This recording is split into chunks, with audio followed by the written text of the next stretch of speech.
Buenos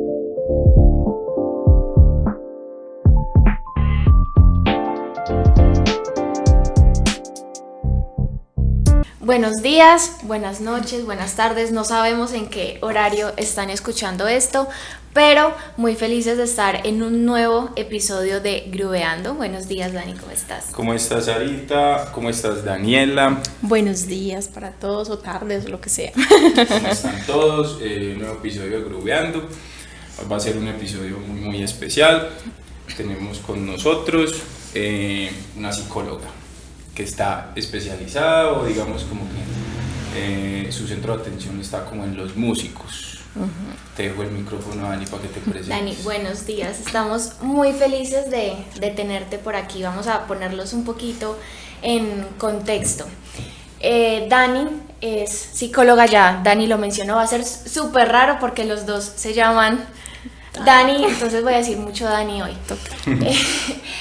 Dani tiene una página de Instagram que ahí fue como donde la vimos y nos dio como la idea de que estuviera aquí conversando con nosotros. Su página se llama Musicalmente y es un contenido enfocado hacia los músicos y hacia la infinidad de cosas que nos pueden pasar por la cabeza. Entonces estamos muy felices de tenerte aquí, Dani. Muchas gracias por aceptar la invitación. Cuéntanos un poquito de ti. Bueno, muchas gracias por esta invitación tan linda. La verdad que para mí estos espacios son súper enriquecedores y bueno, como ya mencionaron, yo soy Daniela Mendoza, soy egresada psicóloga de la Universidad Católica de Pereira. Hace aproximadamente 2 años que estoy viviendo aquí en Medellín y fue justamente pues aquí en este lugar donde surgió la idea de Musicalmente. Era una idea que venía gestando hace muy buen tiempo. De hecho, desde la universidad me pensaba mucho cómo podía yo articular la música con la psicología. Y bueno, desde este año particularmente que empecé a desarrollar la idea, he venido realizando como un trabajo de investigación, teniendo como acceso a mucho conocimiento de lo que es la psicología de la música, pero más particularmente lo que convoca a la psicología para músicos, que es como un enfoque distinto. Psicología de la música es entender los procesos psicológicos que están relacionados con la música, pero psicología para músicos es cómo podemos utilizar la psicología aplicada para los músicos como tal, es decir, desde una perspectiva de la salud mental y de la clínica. Y básicamente pues como que ese es mi proyecto. Pues yo he estado subiendo como unos videos relacionados a un montón de situaciones que viven los músicos en términos psicológicos, como la ansiedad escénica, como lo es el tema de las frustraciones, como lo es el tema de la importancia de la identidad musical, cómo se sufre en este gremio, que la verdad me parece súper voraz y cada día me doy cuenta de que es mucho más voraz de lo que yo misma he experimentado, porque creo que todos los músicos vivencian la música de una forma muy diferente. Porque aparte eres músico también, Dani, fue algo que no mencionamos. Dani es clarinetista, entonces por eso fue como la idea de juntar tus dos disciplinas. Me encanta. Y tu página ha crecido mucho en los últimos meses. Sí. Me encanta eso. Creo que también has creado comunidad. Claro, es un contenido que se necesitaba, era un espacio que se necesitaba para un gremio que también está creciendo mucho en Medellín.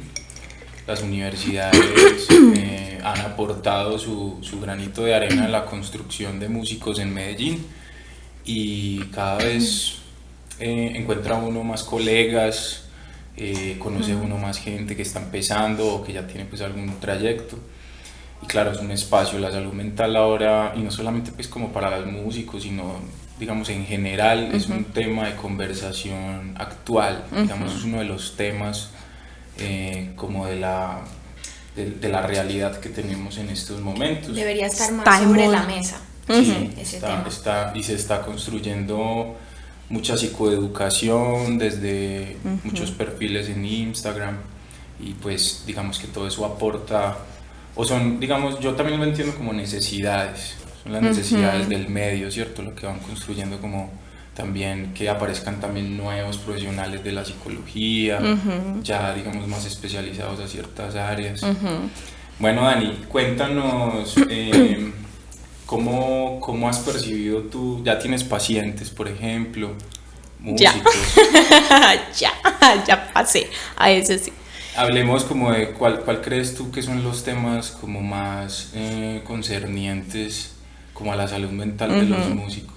Bueno, hay como dos vertientes, diría yo, de pacientes que se dedican a la música. O bueno, tres. Los que quieren ser músicos y no saben cómo empezar y cómo hacer. Los que ya están metidos en el medio y no saben cómo enfrentarse a todas esas situaciones que implica el ser músico. Y los que ya habiendo tenido muchísima experiencia en lo musical, gente que incluso ya es profesional y todo esto, no saben cómo carajos manejar su vida, porque tienen su vida tan inmiscuida en la música que tienen toda su parte personal de lado. Sus relaciones familiares, sus relaciones interpersonales, su relación con ellos mismos, su relación con los otros y su relación con el mundo. Entonces hay como esa caracterización. Yo me he dado cuenta justamente después de que empecé a atender personas que se dedican a la música o que se quieren dedicar, y es eso, o sea, como que tienen dificultades y problemáticas muy distintas entre sí. Sin embargo, sí hay un común denominador entre todos ellos, y es lo que tiene que ver con la ansiedad en general. Y estamos en una época en la que extrañamente yo diría, me atrevería a decir, no sé si esto sea algo responsable, pero por eso hago Seamos irresponsables. la acotación, y es, creo que está viniendo una generación de personas, y no solamente esta, digamos, generación, sino hay una generación antes de esta generación que es como si tuviera la ansiedad ya codificada en su ADN, literalmente. De hecho, eso se ha estudiado, pero pues eso ya es un cuento distinto, ¿cierto? Pero es muy poco probable, o yo diría que casi improbable, que en este punto de la historia en la que estamos no exista una persona que no tenga ansiedad. Eso se manifiesta de muchas formas. Lo que pasa es que como el conocimiento sobre la ansiedad se ha expandido tanto, ya hay tanta investigación, hay trastorno de ansiedad generalizada, que la fobia social, que las fobias específicas, un montón de vainas, pero yo me atrevería a decir que casi todos atravesamos o por episodios ansiosos, o de base ya tenemos una ansiedad, que es lo que uno llamaría ansiedad de rasgo, y otras personas que tienen una ansiedad de estado, que la ansiedad de estado es lo normal. La ansiedad de rasgo es la que generalmente produce los trastornos psicológicos asociados a la ansiedad. Eso por una parte. Por la otra, los trastornos del estado del ánimo, depresión, distimia, bueno, todas estas vainas, que es muy complicado porque gran parte de esas situaciones derivan de las situaciones que ocurren en el mundo musical, ¿cierto? Es muy doloroso decirlo, porque aparte la música es un arte y es una forma de expresión artística muy emocional, demasiado. Uno escucha música y la música es la vía perfecta de cómo sentir emociones, y es porque la música tiene algo particular, y es una de las cosas, si no diría que una de las más potentes, que ingresa directamente al sistema emocional del ser humano. Es una de las pocas cosas. Eso, qué bonito. Sí. El arte en general pues tiene esa condición del lenguaje. Yo siempre he pensado pues como que la música es un medio de comunicación, ¿cierto? Y entonces pues generalmente llega a esta profesión pues personas que son muy sensibles a los cambios, digamos, en el medio. Muchas personas pueden llegar por contextos, digamos, buscando como una manera de aislarse del mundo, ¿cierto? Otras pues pueden llegar también porque encuentran en la música una manera de encontrar atención en otras personas. En fin, hay infinidad pues de maneras por las cuales llegan. Igual pues cuando uno empieza como esta profesión, lo que tú decías, en el camino se va encontrando. También desmitificar algo, y es muchas personas llegan a la música creyendo que va a ser una actividad de relajación, de tranquilidad. Nada más de Y hay muchos memes alrededor de esto. Uno, cuando la gente cree que la música clásica es relajante y un músico abajo con su partitura queriendo mandar toda la mierda. Es terrible. Entonces, si a la academia, por ejemplo, llegan muchas personas preguntan, no, es que quiero aprender a tocar guitarra porque estoy muy estresado en mi trabajo y quiero un momento de tranquilidad. Yo generalmente soy muy sincero. Yo les digo, pues mira, llegaste donde no era. Esto es una fuente de estrés. Pero si hay personas que lo pueden... Es que hay algo como nivelar. Sí, hay algo súper interesante, como hay personas que la música no es su centro de vida, como lo es, por ejemplo, para ti o para mí, y lo hacen sin ningún tipo de expectativa. Exactamente. Esa es la gente que más disfruta. No tienen una expectativa de, por ejemplo, si están en clases de piano, de me voy a volver un Beethoven. No, ellos tocan una escala de do mayor y pucha, qué rico, hace una semana no me sabía la escala de do mayor. Que nos tendrán que enseñar ellos. Y se van felices para la exactamente. casa. Entonces creo que la palabra expectativa es súper importante ahí. Yo quisiera hacerte una pregunta, Dani, ahorita que hablabas de la ansiedad. ¿Puede estar la ansiedad de los músicos relacionada con el síndrome del impostor? Sí, claramente. Y de hecho, es que ¿Qué es el síndrome del impostor? Perdón. el síndrome del impostor es, para yo no extenderme aquí, básicamente es tú no creerte absolutamente nada de lo que haces y estar todo el tiempo machacándote como, no, tú no eres eso, así lo hagas.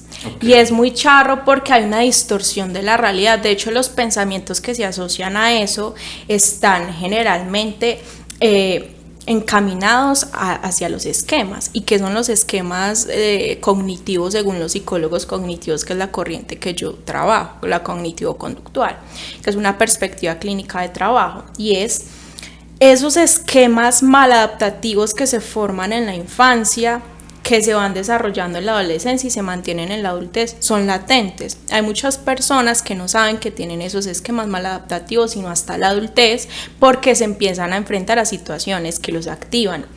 En el caso de la música pasa mucho eso. Hay personas que dicen, no, pero es que yo cuando estaba más pequeña yo no era así, yo era un poco más segura, yo me creía más lo que hacía, pero crecí y el contexto no favoreció, que esa es una cosa.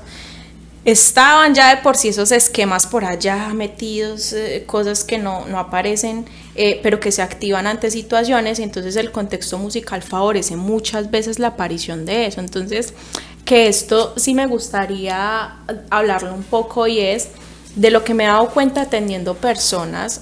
Pasa mucho lo del síndrome del impostor, la persona literalmente no se cree absolutamente nada de lo que hace y todo el tiempo se está machacando. Es como una autoexigencia infundada. Exactamente, eso es una forma del esquema.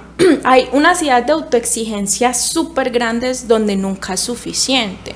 Lo más particular de todo es que si yo veo en otra persona eso que a mí me falta, es como que yo sufro muchísimo más. ¿Yo por qué no puedo? ¿Qué pasa conmigo? ¿Qué está de malo en mí?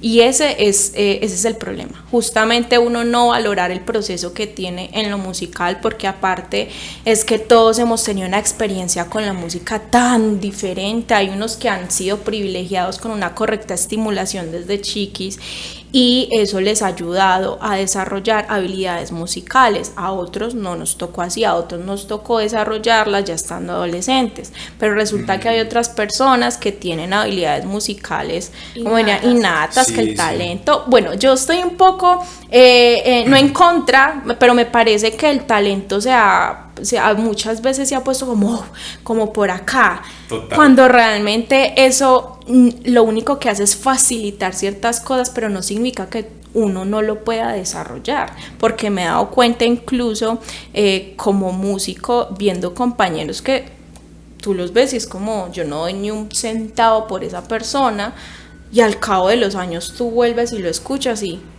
pero yo no daba nada por esta persona y mira ya dónde está. Me ha pasado con un montón de compañeros de hace muchos años que ahora ni siquiera están aquí, están en otros países, y gente que no les tenía nada de fe, contrario a otras personas con unos talentos impresionantes desde que empezaron y con unas habilidades increíbles que ya ni siquiera están en la música. Sí, yo pienso eso que estás diciendo, y es que alrededor de la música hay muchos mitos que son falsos y que la gente, digamos, Total. vive en una realidad, pues, o en unas ideas de lo que es la música que son, pues te vas dando cuenta de que pensabas algo que no era correcto, pero a partir de como de golpes y de que te pasen pues como cosas muy pelles en la vida. Y es bueno como empezar como desde la base, desde los niños que están empezando, desmitificar lo del talento. El talento es repetición, o sea, es una persona cuando se coinciden el contexto, por ejemplo, tener un profesor desde pequeño, tener lo que tú decías, estimulación musical. Además de eso, si a eso le agregas de pronto una buena memoria auditiva, ¿cierto? Facilidades para el ritmo, que son cosas un poco como innatas, pues algunos tienen en un grado más o un grado menos, pero todos podemos desarrollar esas habilidades con una correcta educación. Pero entonces está la idea está el mito, pues, de que el músico es como una especie de ser iluminado, nacido del Valhalla, no sé, del Monte de los Olivos, y que está como arrojado en la tierra para ser una estrella de multitudes, ¿cierto? Y eso es una idea supremamente falsa, sobre todo en Medellín, que hay tanto autodidacta, ¿cierto? Hay también por las condiciones pues, sociales en las que vivimos, muchos de los músicos empiezan siendo autodidactas, pues siendo autodidacta te va a alcanzar para llegar a un nivel, pero pues son más de 500 años que tienes que descubrir tú solo de historia de música, pues eso no lo vas a lograr. Un profesor te va a cortar todo ese camino, pero también entender que hay unos procesos, que los procesos musculares se demoran tiempo, que hay que tener paciencia, el tema de las expectativas.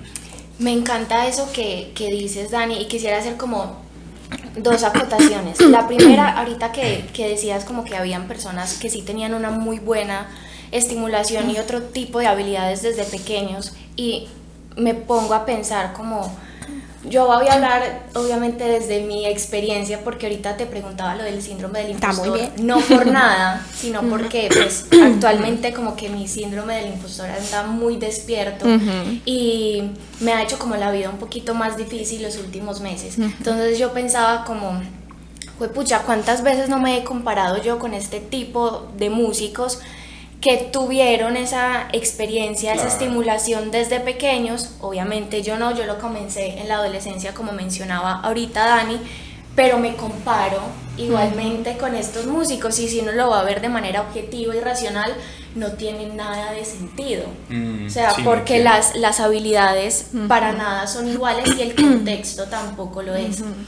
Y ahorita que Dani mencionaba como el tema de que endiosábamos mucho la palabra talento, creo que nosotros los músicos somos como seres muy susceptibles a lo que se dice de nosotros. Creo que a veces cuando uno le pone como este cartel a un músico de talentoso, y todo el mundo se lo recalca todo el tiempo, eres talentoso, eres talentoso, eres talentoso, hay un punto en el que llega a creérselo tanto que la palabra disciplina, ¡puf!, se esfuma, se esfuma. Entonces total, es como si creyeran que el talento, que sí, lo pueden tener de manera innata, porque hay personas que tienen facilidades más que otras para ciertas cosas, la rítmica, la auditiva, en fin, pero se toman esta palabra como su definición como músico y ya no estudian. Sí. Y están los otros por los que uno definitivamente no da un peso,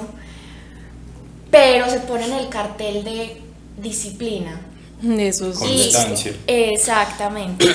Sí, que ahorita me gustaría que nos dieras tu definición de lo que es disciplina y lo que es constancia, porque me encanta. Entonces, sí, como que a veces uno se da mucho palo, que es como la definición mundana que usamos los músicos, de darnos mucho palo. Pero entonces sí creo que somos muy susceptibles a lo que se dice de nosotros y a veces nos compramos papeles que no nos corresponden. Incluso desde el lenguaje. Nosotros, los músicos, hablamos mucho de genios.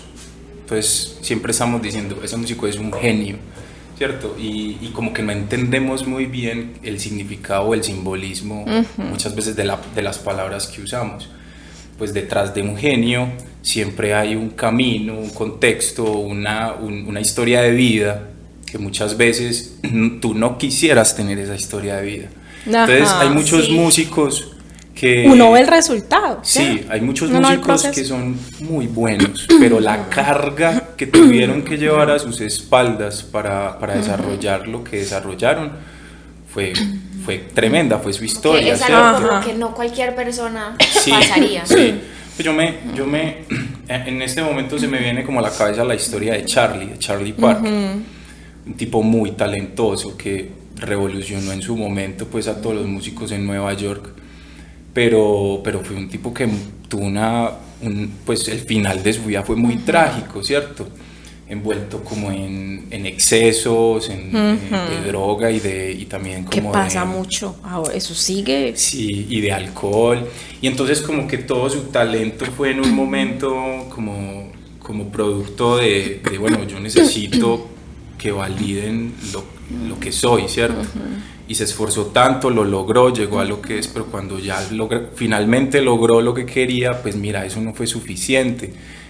Y se lo llevó por delante de su vida. Para el autoexigente nada es suficiente. Exacto, y probablemente Charlie, si hubiese sido más, digamos, como constante, hubiéramos tenido un Charlie hasta los 60 años, hasta los 70 años, y si hizo lo que hizo con el poquito tiempo que estuvo acá, lo mismo pasó con Mozart, por ejemplo, también pues tuvo una vida muy corta, también por sus excesos y por todo esto, pero si hubiéramos tenido un músico de más años, pues probablemente, siempre estamos hablando pues como de supuestos, pero también es como que bueno, los músicos actuales pues empecemos como a aterrizar un poco las ideas, la idea del genio, la idea del superdotado, o sea, nadie llega a esos niveles pues de virtuosismo si no es constante,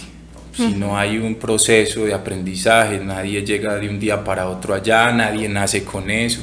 Bueno, también hay que decir que tenemos un medio como cultural que hace sino como reforzar esas ideas equivocadas.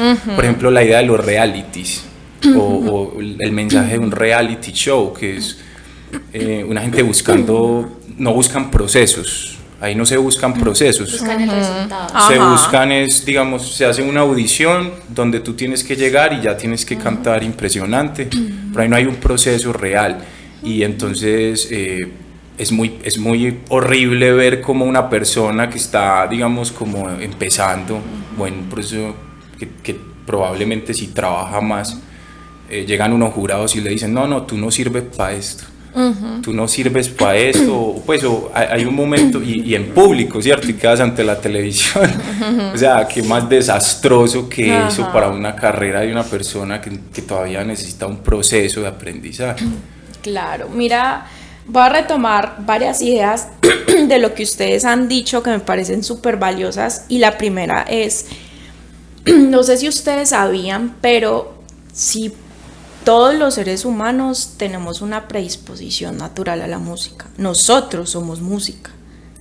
Por dentro somos música. Quisiera, discúlpame Dani, hacer un paréntesis chiquitico porque eso lo descubrí en la universidad con un video que nos compartió un profesor que es súper famoso en YouTube.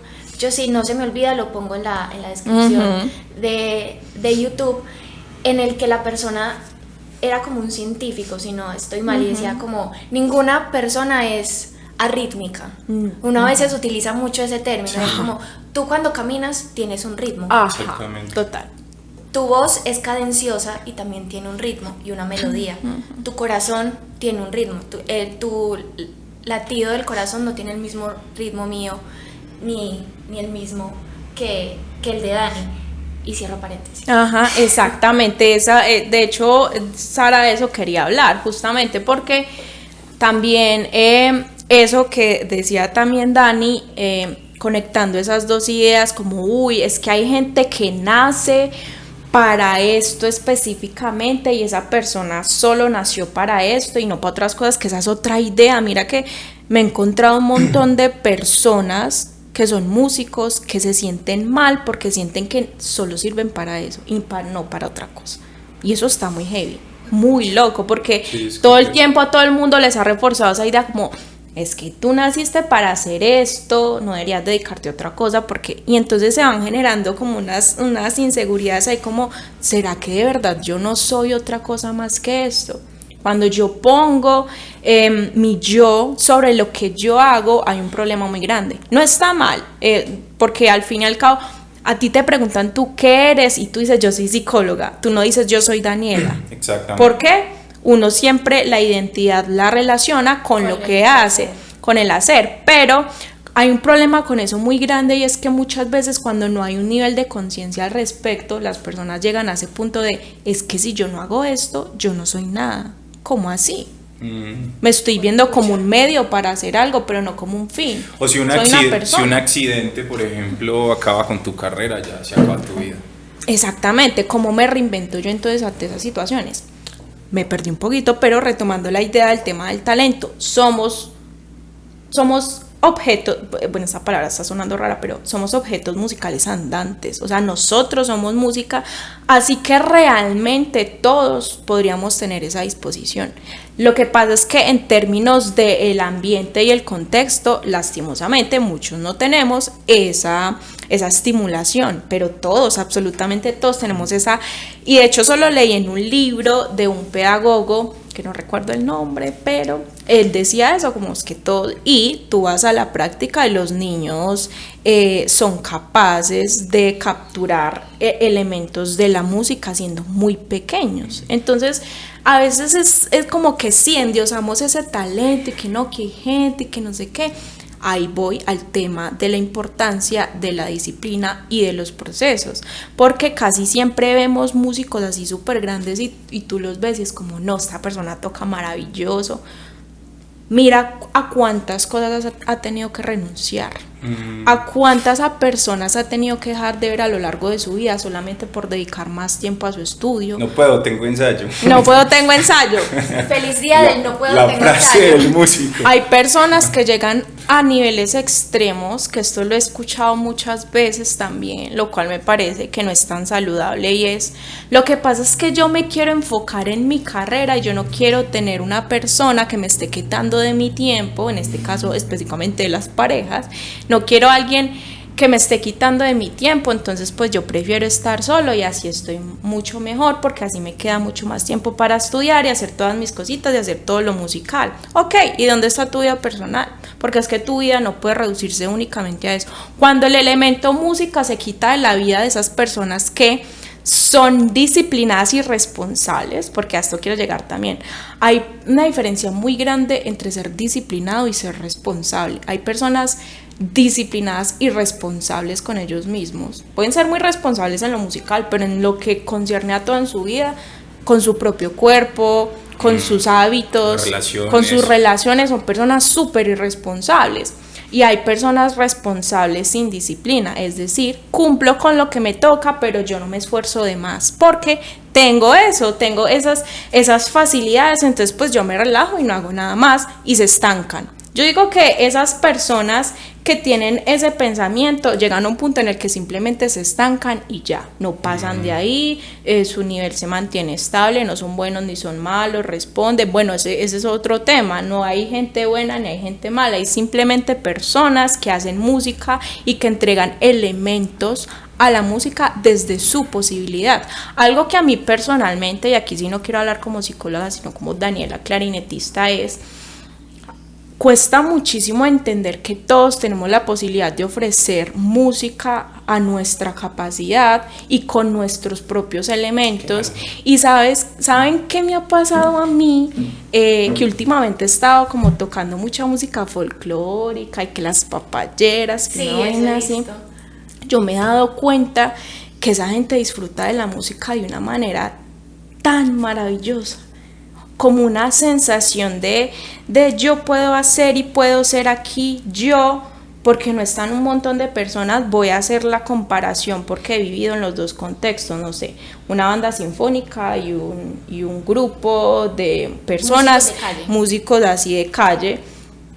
Es una sensación tan diferente. Completamente distinta. Es completamente diferente, y algo que yo he aprendido es ¿qué puedo ofrecer yo? Puede que yo que no tenga el sonido más prodigioso del mundo, pero le puedo ofrecer a la otra persona diversión, que eso me ha pasado un montón. La gente a veces no va a escucharlo a uno, se equivocó en como si lo somos muchas veces como críticos, se pifió aquí, se desafinó acá, que no nos disfrutamos absolutamente nada de lo que nuestros compañeros hacen en escena, porque todo el tiempo lo que estamos haciendo es capturar en qué se equivocaron, lo cual está terrible, porque también es un reflejo de esa idea que yo tengo internalizada de la música debería poder ser perfecta, que de hecho es una de las creencias que yo considero que más infeliz hace a los músicos, y que ya Guillermo Dalia, por si lo quieren consultar, él es un psicólogo clínico también, que toda su vida se dedicó a atender músicos y hizo libros, y tiene unos libros maravillosos, y él dice, una de las fuentes de infelicidad de los músicos es justamente esa creencia de la perfección. Perfeccionismo. Terrible, claro. Terrible completamente, terrible. Porque es que nacimos imperfectos justamente para pulirnos a lo largo de la vida. Cuando yo digo algo, uno nunca alcanza la perfección, eso es imposible, o sea, no tendría sentido. Alcanzamos la excelencia, que es diferente. Eso palabra que no existe. Y la excelencia también es variable para cada persona. Totalmente. Lo que decías ahorita del perfeccionismo, hay una frase, no recuerdo dónde la leí, pero decía algo como: es irónico que exista la palabra perfección, pero que nada lo sea. Exacto, es una palabra abstracta, de esas que se inventó el ser humano para inventar mundos que no existen. Hay muchas palabras que tenemos en el lenguaje que son abstracciones y que solo existen en nuestra realidad. Es increíble cómo el lenguaje es capaz de generarnos una idea de lo exactamente de lo que no existe. Tú no le puedes decir a un animal perfección, ¿qué es eso? O sea, ¿en dónde está? No existe. De lo que decías, tengo varios puntos. El primero, cuando hablaban de que todos somos música, incluso hay una idea de que los seres humanos, pues los primeros homínidos, primero cantaron antes que hablar. Es decir, lo primero que salió de nuestras gargantas fueron fonemas cantados, en rituales, en cosas así, y de ahí poco a poco, digamos que el arte de cierta manera le dio construcción al lenguaje. Lo primero que hacíamos era, digamos, dibujar en una caverna animales que veíamos y plantas que veíamos, y eso fue evolucionando hasta jeroglíficos, hasta letras, hasta tener una escritura, ¿cierto? Entonces, ahora mira, sí, pintura. De la pintura, de la creatividad de pintar y de dibujar nació el lenguaje escrito, y de cantar o producir pues como sonidos, fonemas, empezaron a salir palabras que después articulamos y le dimos pues como concepto. Claro, la música está presente en nosotros porque es adaptativa, es un proceso adaptativo que tuvimos los seres humanos. Lo segundo, hablando como de lo que hablabas ahorita, de que todo el mundo tiene algún tipo de ritmo y que todos tenemos podemos desarrollar algún tipo de talento, pues podemos desarrollar musicalmente unas habilidades. Tiene mucho sentido cuando no pensamos la música desde la idea del siglo XVIII. O sea, en el siglo XVIII se instaura una idea digamos en Europa, que es la idea racionalista, y ahí cayó la música. Entonces, ¿qué se hizo con la música? Se construyó un metrónomo que te indica que la música tiene que ser así, cuadrada, y tiene que estar ahí, y todo el ritmo tiene que estar encima. Antes del metrónomo se hacía música, y se hacía música con ritmo, solamente que no teníamos una idea de metrizarlo todo, y la música era muchísimo más libre, y había muchísima más comunicación entre las personas. Se buscaban otro tipo de objetivos, ¿cierto? Más ritualistas, objetivos que probablemente eran mucho más emocionales. Pero entonces en el siglo XIX se construye esa idea del racionalismo, Y lo que yo me he dado cuenta con muchos estudiantes es que lo que les cuesta no es el ritmo, lo que les cuesta es el metrónomo. Lo que les cuesta es tener que, digamos, seguir un patrón, digamos, como cuadrado, constante, y hay que trabajar eso en el metrónomo. Pero son personas que si yo, digamos, les digo, repite esto después de mí, y les hago un ritmo, ellos son capaces de repetirlo exactamente igual, ¿cierto? Y por ejemplo, ¿qué más prueba? Por ejemplo, no sé si alguna vez han ido a un estadio y han escuchado a la gente cantar. Son 45.000 personas cantando y la gente tiene ritmo. Y afinado. Y afinada. Es afinado. La gente afina naturalmente y tiene ritmo. O sea, nunca vas a encontrar una persona por allá como cantando, corriendo detrás. No, o sea, la gente encuentra un patrón que es de estabilidad, de la media, ¿cierto? Encuentra la media del patrón de la melodía y del ritmo. Y son capaces de seguirlo. Lo mismo, caminar. Los ejércitos antes, los romanos, ponían unos tambores para que la gente caminara al son de eso en una guerra, ¿cierto? Entonces la música ha estado presente en todos los ámbitos de nuestra vida, y yo creo que culturalmente el siglo XVIII, que pues nos dio muchas cosas buenas en la ciencia y en la técnica y todo esto, la tecnología que se viene ahora, pero también digamos que hay ciertas profesiones que no entran en esa idea tan racionalista del mundo. El arte, la música, no entra, y se crean ese tipo de mitos que no tienen mucho sentido cuando vas a la vida real. Y bueno, sí. Yo tengo una anécdota que voy a súper resumir, porque me dio como una cachetada a la Sara racionalista que todo el tiempo piensa en la partitura y en qué ritmo está haciendo y en la armonía. Fui a una tertulia musical, me dijeron como va a venir un pianista que es muy teso, y yo, wow, qué genial, voy a aprender demasiado. Yo siempre me siento como una esponjita. Y él comenzó a tocar, y un compañero que estaba sentado al lado me dijo como, ¿tú puedes creer que él no se sabe ninguna de las notas del piano? Él solamente toca lo que le suena bien. Y yo como, no te creo. Obvio me estás hablando mierda, pues. Porque estaba tocando unos tumbados y unas... Cuando luego me pidieron como, no, ven y toca tú, y él estaba haciendo como un bajo en el piano. Y yo como, bueno, ¿qué era lo que estabas haciendo? No alcancé como a percibirlo bien. Y fue como, bueno, y comenzó a tocar. Y empecé en una nota que no era, y me dijo como, no, es en esta nota. ¿Cómo se llama esta nota? Yo, es real. Es real. Y yo, esa nota se llama do. Bueno, en esta empiezas, y luego, yo como... Son los procesos de aprendizaje. Fue pucha, o sea, Dani, pero es que yo tengo videos de... Estaba tocando unas cosas demasiado geniales. Sí. También y no sabía las notas que estaba haciendo, o sea, su oído lo percibía que sonaba bien, y aparte tenía una percepción del ritmo demasiado clara y constante, y no se sabía las notas del piano. Ese es otro mito, que solamente el proceso académico es el proceso por el cual vas a generar conocimiento, y hay otros procesos culturales. Bueno, y uno aquí como profesor, yo hablo mucho con mis estudiantes y trato de recalcarle mucho a mis estudiantes. A veces ellos no me entienden, pero yo se los digo mucho. ¿Algún día lo van a entender? Sí, yo les digo mucho, mira,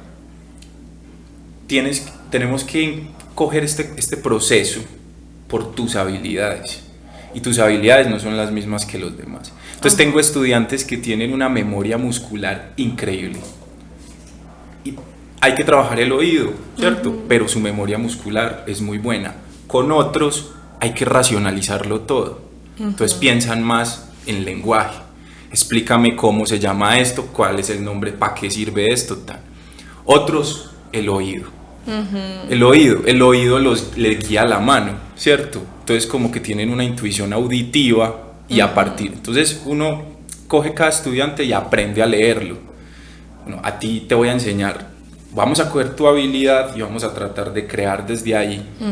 Y lo otro te lo voy enseñando de a poquito, para que te vayan como vayas, digamos, como creando todo el proceso, pues como haciendo una estructura bien grande, como de todo el proceso de aprendizaje, pero con estas cosas de a poquito, cogiendo tu habilidad como la base, ¿cierto? Y Me encanta. en las clases, como cuando tú tienes clases personalizadas con un profesor, te puedes, digamos, acercar a esos procesos, es como una terapia, ¿cierto? Como, claro. como el proceso del terapeuta con él, cada caso es una cosa distinta. Cada caso es único. Imagínate dar una terapia en grupo, que a veces a los profesores de música, cuando uno dice, no, te entrego un salón de 30 niños, ¿yo qué voy a hacer? Es súper complicado. Si todos Súper. tienen habilidades distintas, se entienden distinto, para algunos esto que es muy fácil, para otros es muy difícil. Y eso último que dijiste, Dani, es súper teso porque a veces hay docentes de música que se enfrentan a esas situaciones de dar clases en grupo y como hay un grupo de ese grupo tan grande al que se le da, no sé, más fácil el ritmo, ya el profe comienza, no, es que eres pues no, eres un mal músico, esto no es para ti, porque no tenía el tiempo, ni la paciencia, ni la percepción de darse cuenta de que al niño había que trabajarle el ritmo, pero la memoria muscular, era excelente. Creo que hay un montón de músicos frustrados y tristes que estuvieron bajo el látigo de un profesor frustrado y triste, porque me parece que ustedes no se persona... imaginan las personas que yo he atendido que son músicos por haber tenido profesores tiranos que no son buenos docentes. Increíble, sí. O sea, como la figura del docente, además, porque la figura del docente en la música a mí me parece mucho más compleja, o no sé si es porque me apasiona el tema y de pronto lo estoy viendo de una forma ya muy emocional tal vez y desde mi sentir, pero perdón Sara, yo te interrumpí, tú estabas... Eso es la conversación.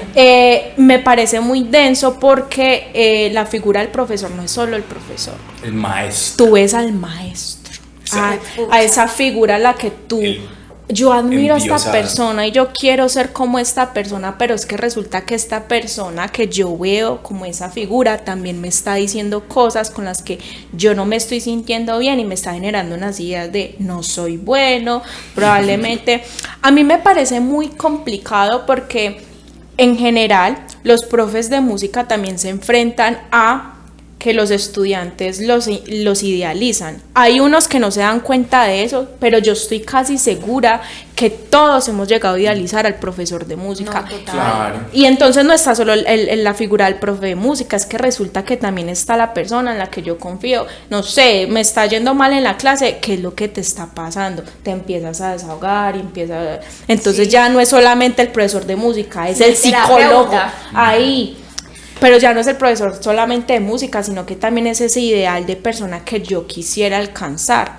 Y muchas veces ese ideal de persona que yo quiero alcanzar no es justamente el prospecto más positivo para alguien. O no cuadra con mis habilidades. Exactamente. Y eso genera muchísima frustración porque además creo que hay un problema de lo que ustedes dos estaban hablando ahorita y es ¿cuál es mi identidad respecto a lo musical? ¿Cuáles pueden ser mis aportes? Resulta que yo no tengo tan buen oído, pero sí tengo memoria muscular y se me facilita tocar rápido en mi instrumento. Tal vez no con un sonido, pero tengo agilidad. ¿Que puedo perfeccionar el sonido? Por supuesto que sí. Pero ¿qué pasa? Las personas generalmente se enfocan en lo que están haciendo mal. Exacto. Y no se enfocan en que también tienen cosas y aspectos positivos a rescatar. Yo sinceramente no creo que exista el músico perfecto con todas las habilidades perfectas del mundo y todas las capacidades. Yo he encontrado, leyendo ya muy psicológicamente a los músicos en los grupos y yo soy muy observadora, me doy cuenta que... Qué miedo tocar con Dani. Siento su mirada en la nuca. es charro, pero he tratado de hacer mucho ese ejercicio y es... que me he dado cuenta. No estaba sonando ahí. Eres un poco narcisista. Idea para mi video. Para mis videos. Entonces resulta que yo me he dado cuenta que hay personas que tienen unas habilidades de tocar rápido Otros no tocan tan rápido, pero tienen un sonido mucho más elaborado. Hay otros que no tienen un sonido más elaborado. Componen, exacto. Exacto. Hay otros que no saben leer partitura, pero qué sabor que tienen para tocar, y esa gente pone a bailar a todo el mundo. Y tú puedes saber toda la teoría musical, pero tú no pones a bailar a esa persona, pero esta persona sí. Entonces mira que las habilidades musicales no se encasillan únicamente en lo musical. Yo diría que también está la expresión, la capacidad de interpretar, la capacidad de yo evocar algo en otras personas, en el público, y una importantísima que yo diría que el individualismo ha creado, y esto es: ¿cuál es mi capacidad para yo tocar con otras personas?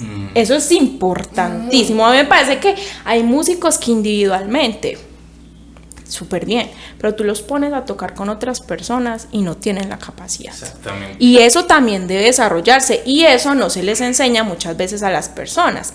Volviendo al tema de la academia y los profesores, a mí me parece que hay un trabajo súper largo, arduo, pero súper necesario respecto a las academias y cómo los profesores están llevando los procesos musicales en las universidades, en los conservatorios, donde se enseñe música.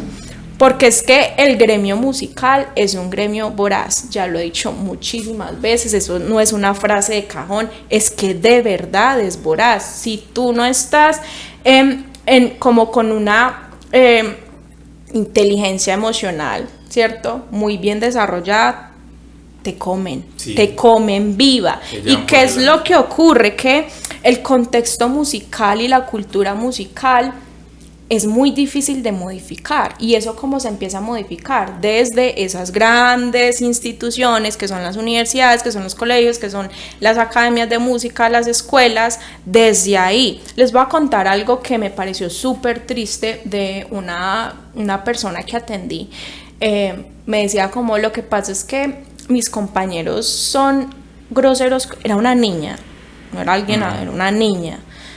No, es que yo me siento muy mal porque es que mis compañeros me hacen sentir mal, porque yo siento que a mí me va bien y que es fácil para mí ciertas cosas. Un día dijo algo pues que no fue como lo más, no fue la forma de decirlo, pero todos nos equivocamos con las palabras que escogemos. Bueno, está mal. Y ella se sentía súper mal porque sus compañeros la empezaron a, mejor dicho, a martillar de una forma, y el profesor lo único que hizo fue como: es que tú no escogiste las palabras adecuadas para decir esto, creo que tienes que mejorar esto.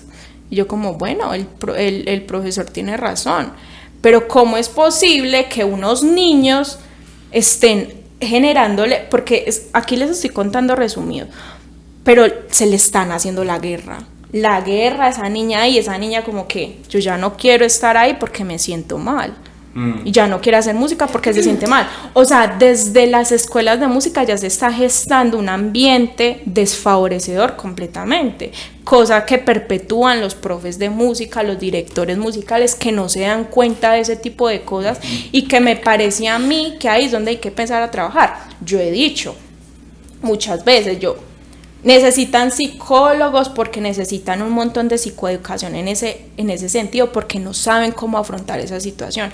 Esa persona en algún punto va a llegar y va a decir como: no, yo ya no puedo estar acá porque ese ambiente es demasiado peligroso para mí. Y yo decía dentro de mí, son niños. Claro, desde chiquitos nos han enseñado. Los más crueles. Los niños son crueles. Sí.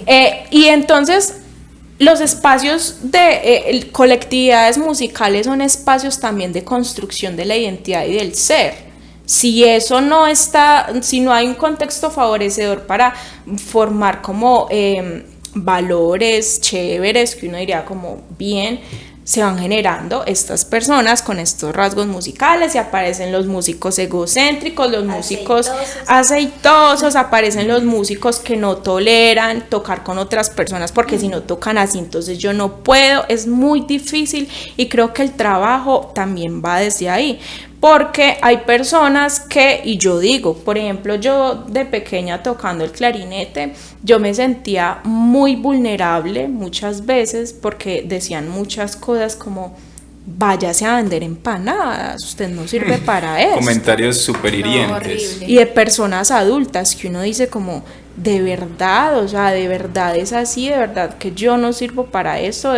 Y yo digo que eso es una de las cosas que más problemas ha generado en este gremio, pero es justamente porque modificar El lenguaje. aspectos de la cultura musical es Sí. muy difícil. Sí, es complicado. Yo quisiera hacer una acotación de lo que estabas diciendo, Dani. Yo también a veces soy muy romántica y me gusta romantizar todo. Creo que utilizaste dos palabras, profes de música y maestros. Creo que hay una diferencia entre profe de música y un maestro de música, y pues desde mi punto de vista voy a decir cuál es la diferencia. Creo que profes de música hay muchos. Si tienes el conocimiento musical, fácilmente le puedes explicar al otro qué es una corchea, cómo suena, el ritmo, la métrica, lo que quieras, desde que esté dentro de tus capacidades. Un maestro de música le enseña al alumno no solamente las cosas técnicas y teóricas que debe saber frente a lo que quiere desarrollar, sino también a ser una buena persona y a expresar a través de su instrumento. Entonces creo que profes de música hay muchos, maestros de música hay muy pocos. Sí, De hecho, sí, me sí. permites ahí también como añadirle lo que yo consideraría también, y es, aparte de eso, una persona que es capaz de dar herramientas al otro sin ser, ¿cómo es la palabra? Como autoritario, y que esa es la verdad absoluta, y que es capaz de decirte, mira, Sí, sí, hay estos, tirano. hay estos caminos, puedes tratar de revisar cuál te funciona mejor. Si no te funciona este, pues vamos mirando qué. Pero que no es una persona que pone una idea como verdad absoluta y te dice, tú lo que deberías hacer es construir tu identidad musical. Yo aquí estoy como orientador, porque esa es otra cosa. También me llegó una anécdota una vez de una persona que dejó de estudiar porque su profesor se sintió, simplemente porque esa persona no quiso seguir siendo su alumno. Eso fue el acabose, fue como si tú le hubieras sido infiel a tu novio, como tú, y hay profesores Pero una súper vez piensa- celosos. Sí, hay profes muy Una vez es- celosos. y uno a veces como alumno también siente como, uy, juepucha, voy a ver clases con este otro pianista y mi otro maestro. Eso pues no debería ser así. Creo que todos podemos transmitir cosas diferentes. Sí, yo quería decir Hay escuelas de profes y todo, ¿no? Es Sí. que está la escuela del profeta. que se va generando como una relación de discípulo ante Ajá. una persona Total. que tiene una secta, pues, o una... Eso, yo lo denomino como una especie de secta. Eso es eso, Sí, sí. tal cual. Eso suena muy exagerado, pero cuando uno lo ve desde afuera uno se da cuenta que sí es así. Sí, hay unas relaciones Qué muy, fuerte. muy tóxicas Ajá. digamos, en la relación de maestro y estudiante. Yo quería decir dos cositas. La primera, yo creo que la música y el arte, en el fondo lo que hacen es reflejar la personalidad de cada músico. Entonces, partiendo de esa base, no todos tenemos la misma personalidad y no todos buscamos las mismas cosas en la música. Ajá. Entonces, pues hay muchos casos que uno puede, digamos, como nombrar.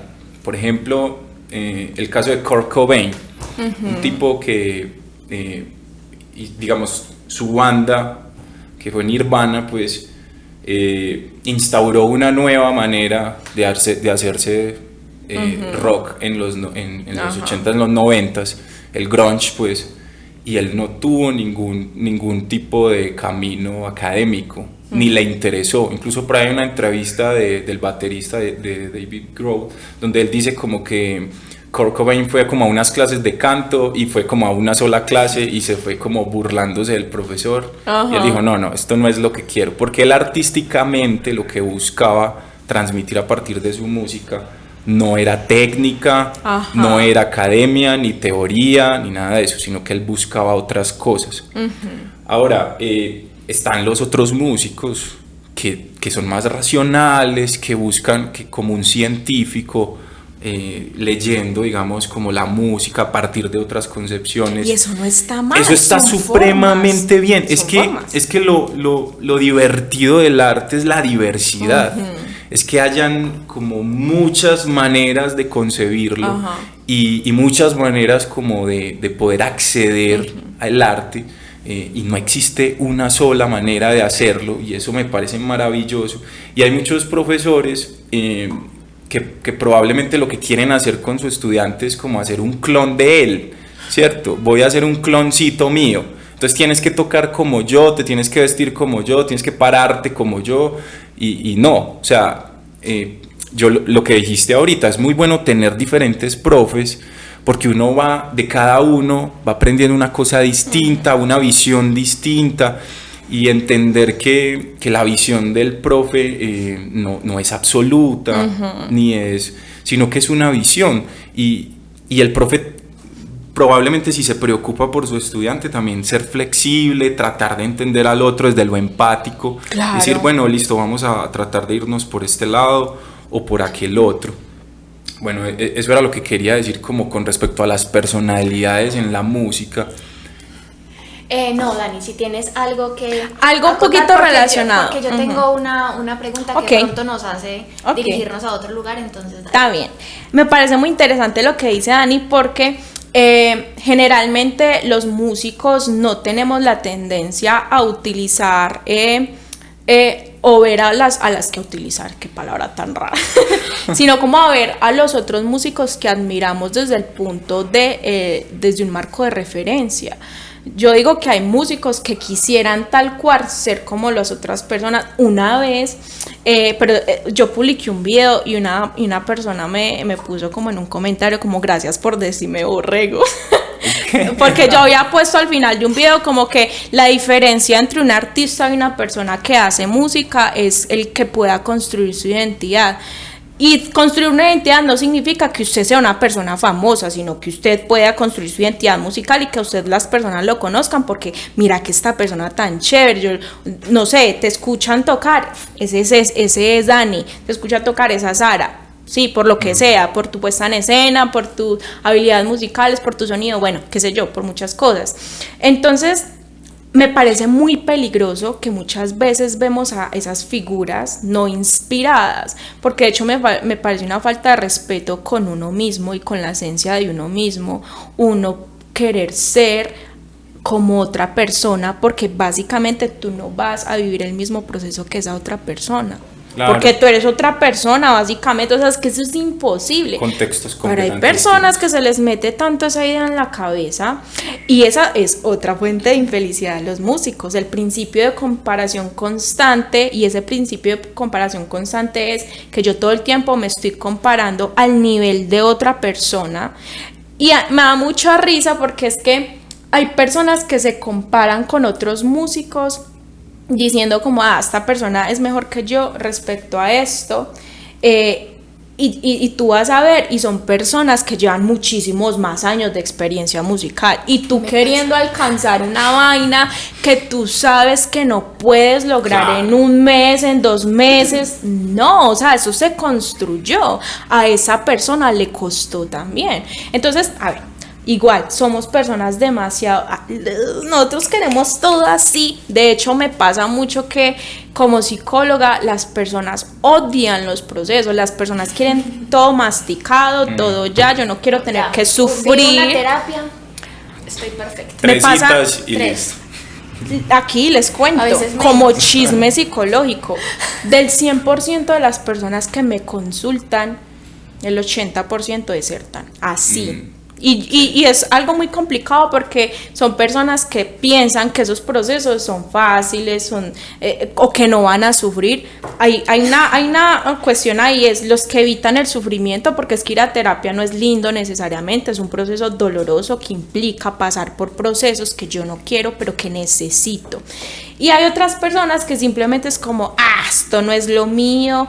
O hay otras personas que, eso es muy entendible, por cuestiones económicas, está bien. Pero la mayoría de las personas es porque no quieren pasar por el proceso que implica una terapia. Entonces, por ejemplo, ese 20% que se queda ahí, es la gente que y uno ya los conoce. Yo ya más o menos he aprendido a identificar, esta persona puede que ya como que uno les hace un diagnóstico de esta persona. Va a durar 5 clases. Va a durar 2 sesiones. 2 sesiones. Bueno, hay otros que son súper intermitentes, no vuelven, ¿cierto? Así son los músicos, odian los procesos y no entienden que necesitan de tiempo, y que algo muy lindo que yo he aprendido es sobre los hábitos es justamente eso.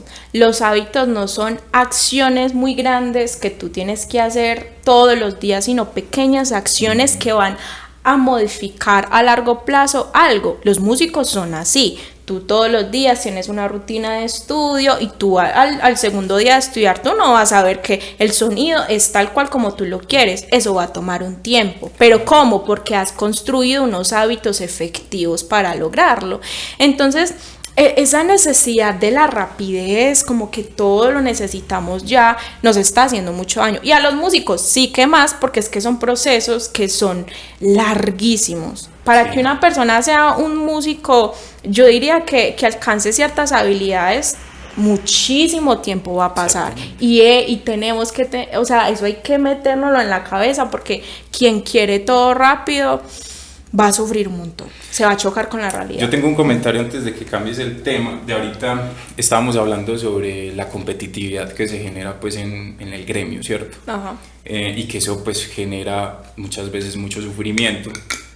Yo creo que esa competitividad que existe es una consecuencia cultural de una sociedad que está construida a partir de la idea de lo competitivo, ajá, ¿cierto? De que es una sociedad piramidal y que yo tengo que empezar a escalar para arriba hasta, no sé, pararme en la cabeza de todo el mundo. Que a los 30 hay que tener la vida resuelta. Exacto, es una idea como muy tóxica, es una idea muy tóxica porque genera un esquema, como una ruta que todo el mundo tiene que transitar, cuando no se entiende pues que todos los seres humanos son supremamente diversos, uh-huh, y somos más parecidos a como, no sé, las estructuras, por ejemplo, de un árbol, que son miles de ramas para todos lados, ajá, y no somos una pirámide, somos más bien un árbol, uh-huh, ¿cierto? En nuestros procesos de aprendizaje y en nuestros intereses en la vida.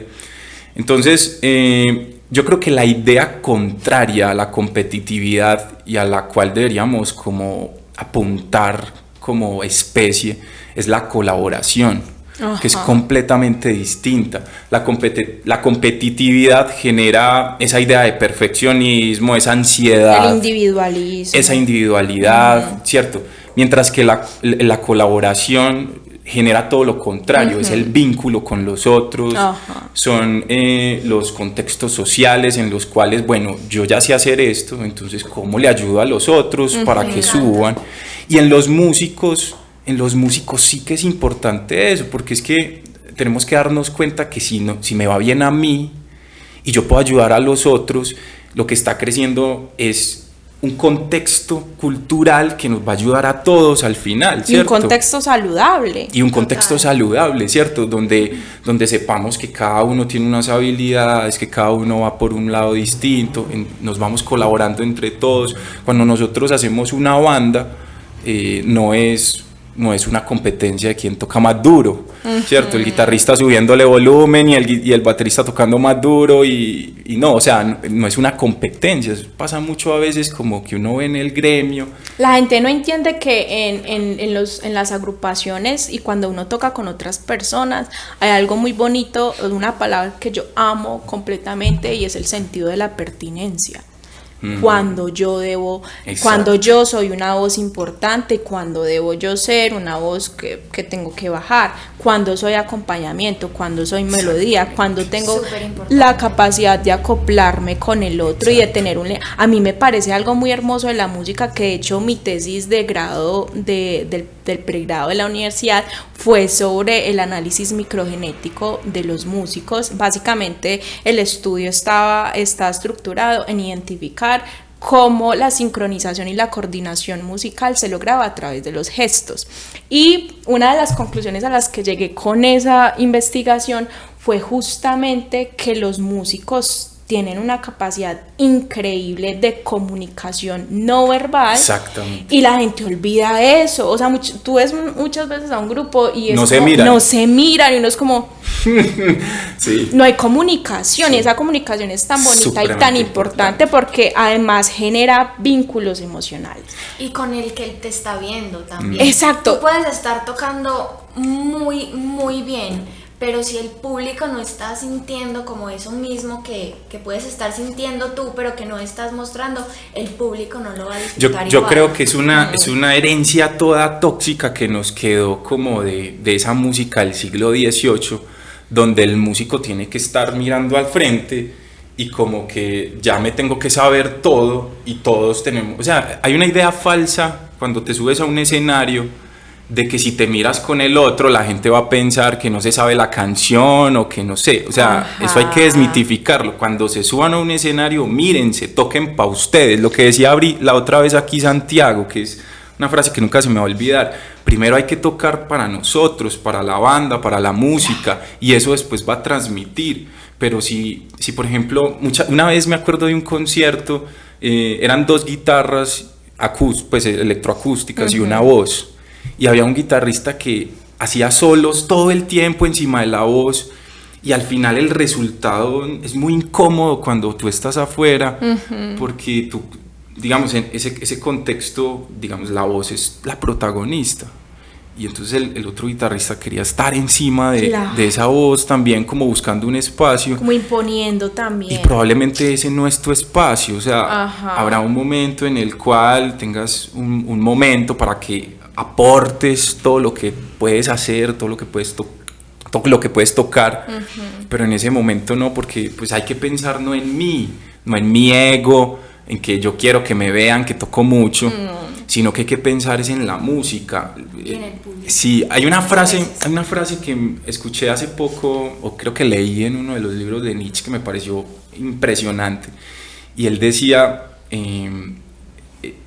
la obra artística hace al artista, no es al revés, no el artista hace la obra, y eso quiere decir, la obra con el tiempo te va creando un nombre como artista. Ahorita vivimos en una sociedad en la que queremos que sea al revés. Primero quieren glorificar una persona, primero crean un ser humano que tiene que ser un modelo, que tiene que ser perfecto en todos sus aspectos, y que tiene que ser, digamos, no sé, como ideal, y después viene su obra. Y entonces ya todo lo que haga tiene que ser bueno y me tiene que gustar porque ya idealicé una figura. Y es al revés, o sea, Beethoven no es Beethoven sin sus sinfonías y sin sus sonatas. Esas sonatas, esas sinfonías hicieron a Beethoven, pero no es como que yo nací y ya, y entonces soy Beethoven y todo bien. Y entonces la idea es el mito del artista como el centro del arte. No, bájense de esa nube. Qué pena que les diga, pero no, o sea, es mucho más importante la obra habla por ti, la obra es la que queda después de que tú no estés. Tu nombre, tú fuiste como, uno es como una herramienta, ¿cierto? Para lograr como eso, pero eso nos ayuda un poco como a bajarnos de la nube, pues, del ego, sí, completamente, y aterrizarnos digamos, en la tierra, y saber que un músico no es más que un matemático, ni que un ingeniero, ni un músico. O sea, un músico es una persona que genera una labor que es muy importante también. Digamos que también yo creo que hay un poco de frustración también en los músicos. Creo que puede ser un tema también a tocar, que después de todos esos años esforzándote por tocar bien, al final termines tocando para otros músicos, ¿cierto? Porque ellos son de pronto los que valoran eso que tú has logrado, pero la otra gente como que no lo ve. Claro. Ahí me gustaría hacer una acotación, volviendo a hablar como un poquito de los procesos antes de hacer como la pregunta que quiero hacerte, Dani. Una vez hablaba con una amiga, porque tuve como un proceso que me costó mucho antes de una presentación que hasta ese momento había sido como el repertorio más difícil que había montado, era un escenario en el que hace mucho tiempo quería estar, entonces fueron como varios meses de trabajo para poder estar ahí. Y ese día ella fue a verme y cuando me bajé de la tarima le dije como, juepucha, ya se fueron tantos meses de trabajo, o sea, me demoré 5 meses montando este repertorio y fue un resultado de 5 meses que la gente recibió en menos de 1 hora. Ajá, así es. Entonces yo le dije como, o sea, no me sentía satisfecha con lo que había hecho. ¿Por qué no te sentiste, yo aquí analizando, Ay. por qué no te sentiste satisfecha tú, Sara, con eso? Dani. Yo diría que porque no disfrutaste ese proceso, lo sufriste. Exactamente. Fin.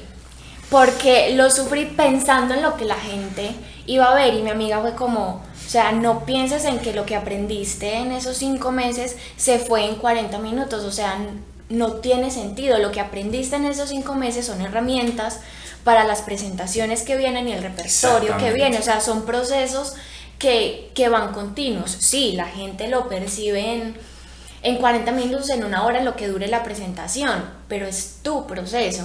Entonces yo también como que ese día estaba súper como enojada. Uno tiene que ser su mejor fan. Sí, totalmente Y yo le necesario. decía como, porque me parece injusto que yo ese día pifié algunas notas, pero mi amiga me dijo como, yo lo noté por tu cara, no por el sonido, que a mí todo se me nota. O sea, yo no digo nada, pero a mí me salen letreros, Me sale por todas partes. No, porque yo te conozco y yo vi y yo sabía como, bueno, Mi eso- talento es eso ser ahí- muy expresivos facialmente. Sí, eso ahí no iba, pero la gente no lo notó. Como, pero hay gente que sí, y esas personas van a ver el resultado de 5 meses en las notas que metí mal. Y me parece injusto, es como hay 800 notas y metiste 5 mal y la gente se va a ir con esas 5 que metiste donde no era, pero no en las otras 700 que hiciste bien. Eso me parece como súper Sí, sí, sí. injusto. Lo es, qué Y- triste. Ya voy a hacerte la Tranqui. pregunta que traigo hace rato. Yo quisiera que habláramos un poquito de la ansiedad, de cómo se ven los músicos, de cómo la podemos gestionar. Y sé que esto también tiene que ver un poquito con el síndrome del impostor, entonces me gustaría que nos hablaras un poquito de eso. ¿Tú qué, la ansiedad escénica como tal o ansiedad en general? Pues yo sé que hay tipos de ansiedad. Por ejemplo, yo soy una persona que sufre de ansiedad y a veces, por ejemplo, me da ansiedad ir a un ensayo con músicos que no conozco. Y la ansiedad escénica también. Y la ansiedad escénica también es súper importante. Entonces, sé que hay varios tipos de ansiedad, pero si de pronto nos pudieras hablar como de la más generalizada en los músicos, si es que esto es posible, no sé, estoy hablando Claro. desde la ignorancia, a ver cómo lo percibes tú como psicóloga y como Sí. músico también. Es que esto no va solo de músicos, esto es de personas. Todas las personas tenemos ansiedad. Yo siento más bien como que la música a veces, por su característica en general, tiene el potencial grandísimo de generar dificultades para afrontar ciertas situaciones. ¿Por qué se produce tanta ansiedad en el contexto musical? Ya hemos hablado de la competitividad, la idea del perfeccionismo, el tema del individualismo, pero en general los músicos son personas que hacen música. ¿La música favorece a la aparición de la ansiedad con ciertas situaciones? Sí, pero quien padece la ansiedad es el músico, no es que la música como tal genera ansiedad, porque obviamente la música no la podemos culpar de eso, o sea, Sí, no. la música en sí misma es hermosa, maravillosa, lo que es complicado es que la música la hacen las personas, entonces ahí es donde viene la situación. Las personas que son muy ansiosas en general tienen dos características respecto al procesamiento de la información, esto para llegar a tu respuesta, Sara, y hay errores en el procesamiento de la información de dos tipos. Tenemos muchos tipos de sesgos y generalmente esos sesgos lo que hacen es que la información que nos llega está como como un sistema de clasificación. Entra la información y entra solo la parte que corresponde con los esquemas maladaptativos que tenemos. Te voy a dar un ejemplo. Resulta que a mí una persona llega y me dice cómo te ves de bonita hoy, pero resulta que yo tengo un esquema de inseguridad conmigo misma. Y esa persona me dice, qué linda que te ves hoy. Y yo digo como, nah, de seguro me lo dijo porque es buena gente, pero no porque realmente me vea de esa forma.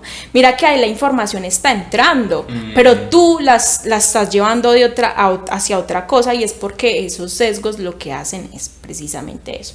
Eso por un lado.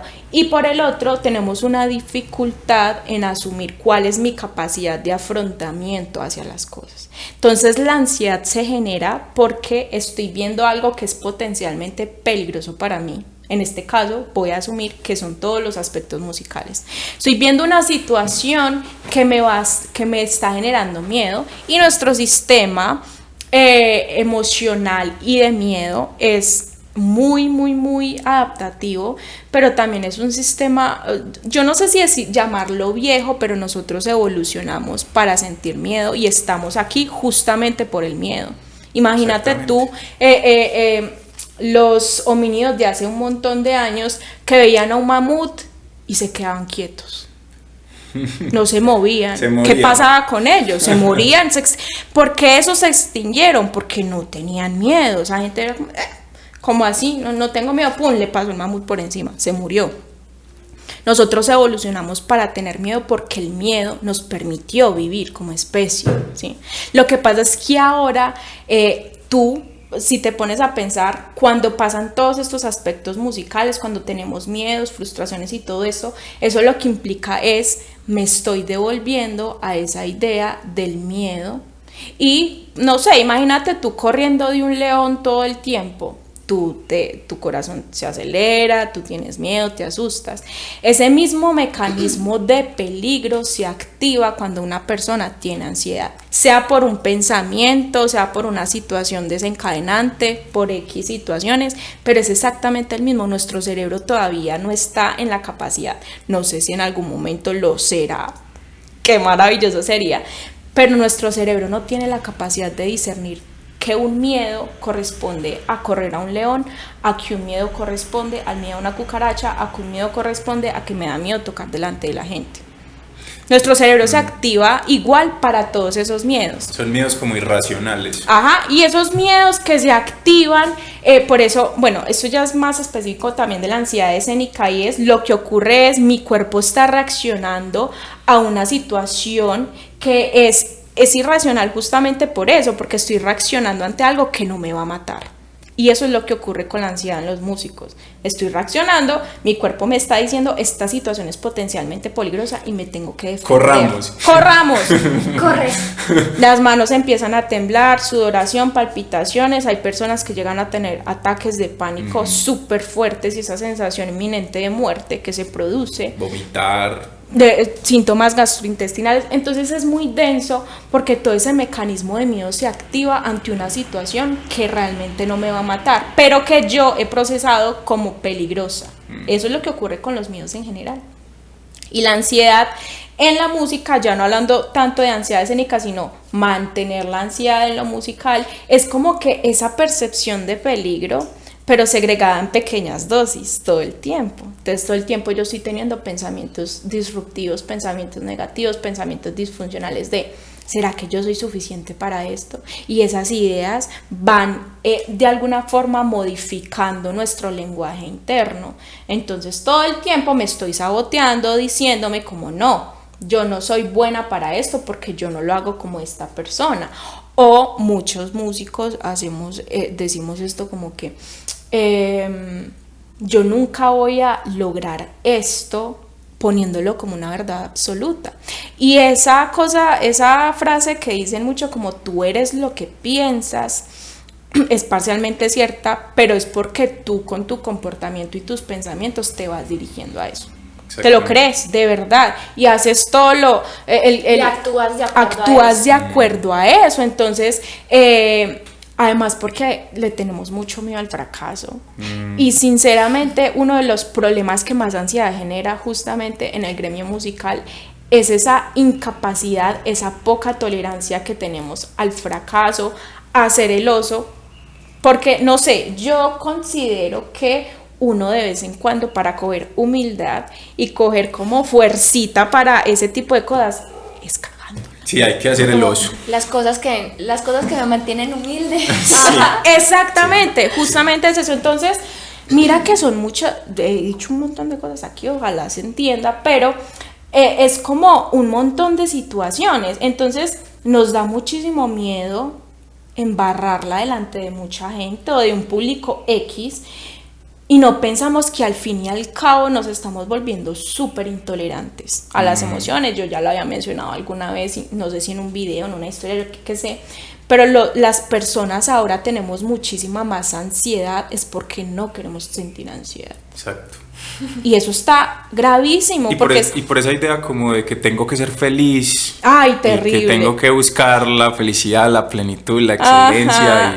O el éxito. O sea, existe el sufrimiento, existe el dolor, existen los miedos, y yo me he dado cuenta también ya en mi experiencia como psicóloga, y es: las personas odiamos la incertidumbre, odiamos sentirnos frustrados, odiamos tener miedo y odiamos sentir ansiedad. Pero es que resulta que la ansiedad existe como una emoción compleja, y ya el tema no es el tema no es que qué pereza la ansiedad. Todo el tiempo llegan a mí personas: ya no quiero sentir más ansiedad. Y yo lo primero que les digo es: ahí está tu problema.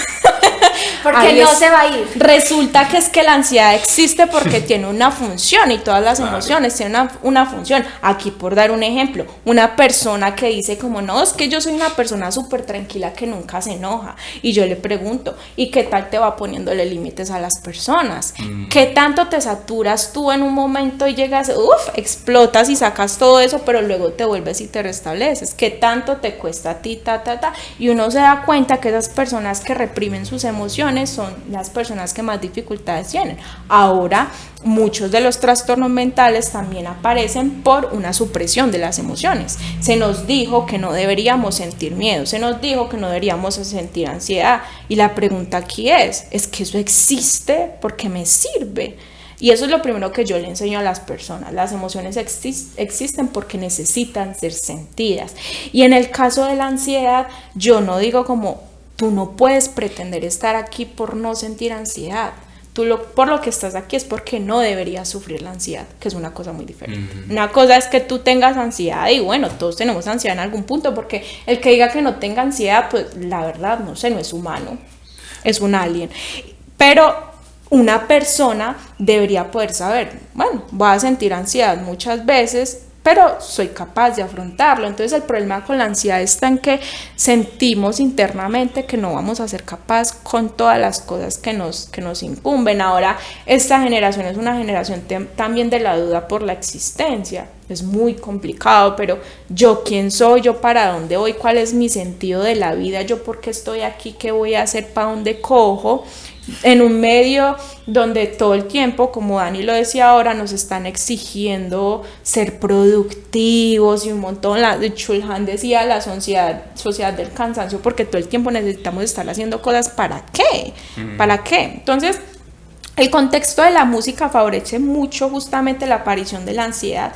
Es porque yo digo que es como que tiene condensadas todas esas ideas que en general nos producen ansiedad, pero de una forma mucho más crítica. Entonces ahí viene la idea de: ¿será que yo voy a ser una persona que voy a ser reconocida en el medio? Y esto ya lo dije alguna vez. Todas las personas, la gran mayoría de las personas que existimos, no vamos a ser un Mozart, no vamos a ser, un psicólogo reconocido, se me olvida. Freud. Yo no voy a ser Aaron Beck, que es uno de los referentes del modelo que yo trabajo. Skinner. No vamos a hacer eso, o sea, probablemente yo no lo vaya a hacer, y es que esa no tiene por qué ser mi pretensión en la vida. ¿Por qué tengo que dejar una huella? Ahí ya nos estamos yendo un poquito a ¿cuál es mi necesidad de hacer verle a los otros que mi existencia tiene sentido? Cuando para la única persona que debería tener sentido es para mí. Exactamente. ¿Para quién más? O sea, en algún punto en el mundo ya nadie nos va a recordar y está bien porque de eso se trata la vida. Yo no tengo por qué ser el mejor pianista del mundo. Voy a ser el mejor pianista para mi versión. Ahí está. ¿Compararse es malo con uno mismo? No. Yo digo que compararse con otras personas puede llegar a ser un poco muy malo, poco muy malo, muy tóxico. Pero cuando tú estableces el principio de comparación contigo mismo, tú llegas a un punto en el que dices, hace 2 años yo no era capaz de tocar este mismo pasaje con esta misma habilidad y resulta que hoy ya soy capaz. Qué bien, lo estoy haciendo muy bien. Lo contrario a eso, la persona todo el tiempo está diciendo como, yo debería estar tocando muchísimo mejor de lo que tocaba el año pasado y no lo estoy haciendo, pero no toman en cuenta cuál ha sido su proceso. Entonces es muy denso porque en la música todo el tiempo, y en la música pasa algo y es, muchos tienen esa idea del reconocimiento. Error, cuando una persona pone su sentido de la vida por un lado, pero también usa la música como un medio de validación externa, tiene todas las de sufrir en el gremio. ¿Por qué? Porque todo el tiempo están esperando que los demás los alaben, porque todo el tiempo están esperando que los otros le digan como muy bien, maravilloso, excelente, eres un teso, súper genial. Eso significa que las personas que utilizan la música como un medio de validación externa son las personas más infelices del mundo, porque cuando algo falla en la música, todo su sistema emocional se tambalea y todo su ser se tambalea.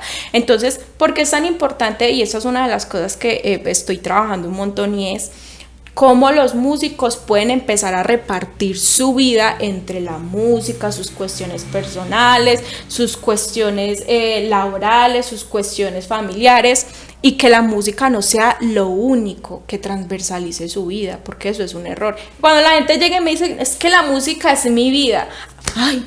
¡Qué peligro! ¡Qué peligroso! Porque entonces, ¿qué va a hacer de ti cuando la música no exista, no esté? Muy denso, ¿no? En los momentos en o los el contexto que ponía Dani ahorita, tenés un accidente y ya no puedes tocar. Se te acabó la vida. Se acabó todo. Que me acuerdo que Santi aquí nos decía pues también en el podcast que tuvimos con él, que él se sentía muy mal en un momento, que era como que lo trataban bien cuando tocaba bien. Entonces es como que mi valor es lo que toco. No el ser humano que soy, sino si toco bien entonces me buscas, pero si toco mal entonces te alejas de mí. Es también pues como un tema supremamente a mí me parece tóxico muy en el gremio. Triste que eso que dice Dani me parece súper triste y pasa todo el tiempo, que a mí me estén valorando solo por lo que yo hago y no por lo que yo soy. Me parece muy duro, o sea, porque estamos viendo, entonces ahí ya no estamos siguiendo el principio kantiano que nos dice no veas a las personas como medios sino como fines. Fin en sí mismo, las personas como un fin en sí mismo. Entonces es muy triste porque me están viendo a mí como una persona que hace música, pero cuando fallo, cuando no estoy bien, de hecho las familias hiperexigentes con los músicos también son así, que tú, porque es muy charro, pero he notado como que las personas que son apoyadas por su familia musicalmente, pero que también son súper exigentes con ellos, como que hijos de músicos, como los pueden llegar a sentirse tan presionados. De hecho los hijos de músicos que son reconocidos sentir esa presión de es que tú eres el hijo de ella y deberías poder tocar así muy bien porque tuviste toda la oportunidad y la estimulación y que son contextos. Sí. Yo como cargo densos con esa responsabilidad que ha puesto la sociedad sobre mí, que pone la sociedad sobre mí, entonces es súper duro. O sea, yo sinceramente yo cuando empecé este proyecto yo como que veía así el gremio súper duro, pero en serio ya atendiendo personas cuando uno habla con ellos y uno se va más a fondo, uno se da cuenta que es peor. Pues pucha, esto está mucho peor de lo que yo esperaba. Me hace recordar un meme que decía como, tú me habías dicho que el gremio musical era unido y decía abajo como sí, un nido de víboras. Sí, sí. Me parece. Hay que construir mucho, Sí. mucho y digamos que por estos medios la invitación es a esa, a que reflexionemos, pues y tratemos como de aportar lo que te decía ahorita, una idea más colaborativa, una idea un poco más como Humana. empática, humana hacia los mismos compañeros. Si vemos a alguien que de pronto tuvo un concierto desafortunado, entonces decir como bueno, en este momento que se baje del escenario no le voy a decir Hay gente que tocó es muy horrible. prudente. O sea, Sí. si soy su amigo, si lo quiero ayudar de verdad, esperemos. La otra semana le puedo escribir, Cucho, si quieres podemos como empezar a estudiar, pues te puedo aportar esto, sin esperar nada a cambio. Mira, te voy a mandar, no sé, estos ejercicios que he hecho que me han gustado. O sea, hay maneras de ayudar al otro sin restregarle en la cara que lo está haciendo mal y que yo soy mejor. O sea, es una cosa es la empatía, que es más o menos como pensar en el otro, ayudarlo de verdad. Y otra es como esa máscara que se pone a veces personas, que es como esa humildad entre comillas, que súper que es peligroso. toda doble. Sí. De lo que decías ahorita, por ejemplo, yo creo que la terapia en el fondo lo que hace es como enseñarte herramientas para ser capaz de afrontar situaciones complejas. Por ejemplo, yo aprendí algo de un profesor en la universidad, pues en EAFIT, que fue una cosa así que me marcó y me ayudó mucho. Digamos, aprendí mucho de ese comentario que tuvo el profe. Es un pianista que se llama Fabio, muy bueno, es un man muy, muy teso. Entonces él una vez nos estaba hablando que estaba montando una obra súper difícil y él nos decía, muchachos, en este segmento yo sé que me voy a equivocar cuando la esté tocando, o sea, yo ya sé, porque mis años de experiencia tocando esa obra y el poco tiempo que tengo para montarlo, yo ya sé. Entonces yo lo que hago cuando estoy preparando el recital es saber cómo voy a resolver ahí. Y es una enseñanza de flexibilidad ante las cosas. Es que no me tiene que salir igual. Es que si son 16 semicorcheas que tengo que tocar y hago una reducción porque no me van a salir, es mejor tocar 8 que tocar 16 mal. O sea, yo encuentro la manera y te aseguro que nadie en el público va a ir y te va a decir, ¿sabes qué? Te faltaron 8 semicorcheas. No, o sea, la música permite esa flexibilidad y cuando tú estás encima de un escenario, yo le digo, por ejemplo, alguna vez estuve ensayando con una banda y son pues como amateurs, entonces ellos creían que por ensayar más el concierto iba a salir mejor. Entonces era como, no, hay que ensayar 5 veces a la semana durante 2 años para poder hacer un concierto. No, y entonces siempre lo que uno trata de transmitirle a la gente es, mira, en el ensayo y tú solito en tu casa te va a salir al 100%. Mentalízate de una vez que en el concierto te va a salir el 50% de esos 100. Una vez no piensa en eso. Sí, o sea, yo no pienso en eso. de todo lo... Porque después te bajas del concierto y es porque en mi casa sí me sale bien y en el concierto me sale mal. Pues porque en tu casa no tienes la ansiedad, la presión y los nervios que tienes en un escenario, que es lo que decías ahorita. Se activa ese sistema que no sé si llama parasimpático o... Bueno, Sí, aquí aprendiendo de fisiología de la ansiedad. El sistema parasimpático es el que se encarga de activarse justamente en esas situaciones de peligro. Exacto. Y el simpático es el que te regula. Entonces, Así. se activa tu sistema parasimpático, que es natural que se active en una situación que tú percibes como peligrosa, como tú decías. Y eso lo que hace es que tu cuerpo está preparado para salir corriendo. Está en modo alerta. Está en modo alerta, te tiemblan las manos, tu pulso cardíaco se eleva y eso es lo más, digamos, como impertinente. Sí, es natural, pero es impertinente en el momento de tocar. ¿Tú cómo tienes que estar para tocar? Relajado, tranquilo, tu cuerpo. Como estás en tu casa. Exacto, tu cuerpo tiene que estar en un estado de relajación en la cual tus tendones, tus músculos se activen y puedan desarrollar la memoria muscular. Ahora, ¿cómo pienso yo que uno puede, digamos, ir con el tiempo adaptándose a un escenario? Pues cagándola en el escenario. Totalmente. Exactamente, exponerse. Tus primeros 40 conciertos la vas a cagar. Ya, mentalízate eso. Hay bandas que tocan increíble en vivo y tocan de memoria. Habla con ellos, ¿cuántos conciertos tienen encima? Total. Es una banda que toca, por ejemplo, las bandas que viven de gira, tocan cada 8 días iguales, o a veces las bandas de planta de los bares llevan un proceso de 4 años tocando juntos. ¿Cómo no van a sonar increíbles si llevan un montón de tiempo tocando juntos? Tú no pretendas que tu banda, que es el primer toque, el primer concierto, va a salir así. Y después, o sea, tú sabes... Bueno, está bien, voy a tomar tu consejo. ¿Sabes qué, Dani? Algo que tú estabas diciendo ahorita que me parece súper importante, que eso tiene un nombre justamente. Los músicos, el gremio musical en general sufre de algo que uno en psicología llamaría una distorsión cognitiva, y es el pensamiento dicotómico.